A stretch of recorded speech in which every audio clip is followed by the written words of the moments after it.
வாழ்க வையகம், வாழ்க வளமுடன். வாழ்க்கை மலர்கள். நால்வோர் நற்சிந்தனை. ஜூலை 27. தலைப்பு உறக்கம்.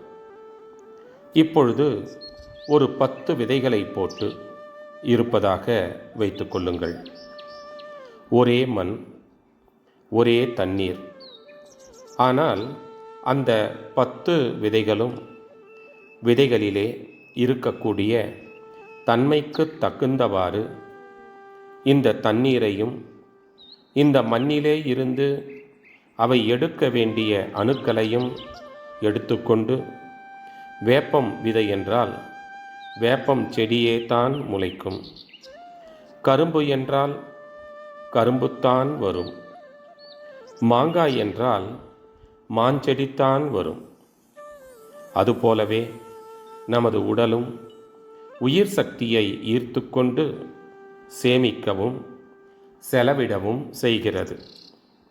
வரவு செலவு இரண்டுக்கும் மத்தியிலே இருப்பு ஒன்று எப்போதும் இருக்கும். அந்த இருப்பு மிகவும் குறைவாக போய்விட்டால் சோர்வு வரும், நோய் கூட வரும். நாள் முழுவதும் நாம் ஏதாவது பணி செய்து கொண்டிருப்பதால் மாலை நேரமானால் அந்த இருப்பு குறைந்திருக்கும். பொதுவாக அந்த இருப்பை அதிகரிக்கச் செய்வதற்குத்தான் உறக்கம் வருகிறது.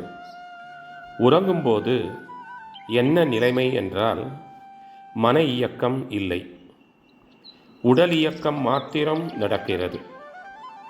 இரண்டிலே ஒரு இயக்கம் தவிர்க்கப்படுவதால் உயிர் சக்தி சேமிக்கப்படுகிறது.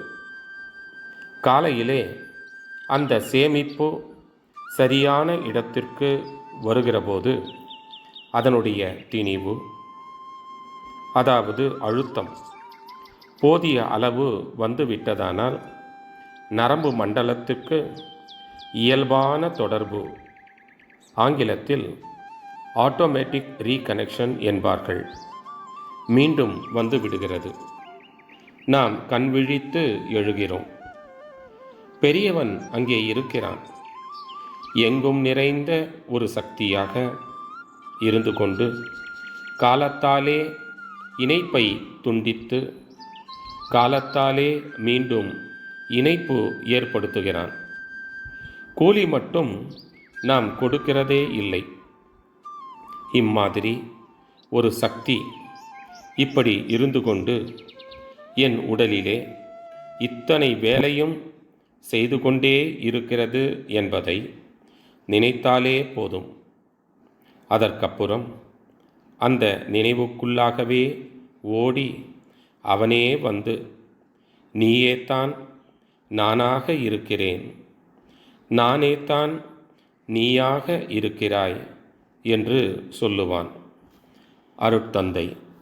வாழ்க வளமுடன். தொடரும்.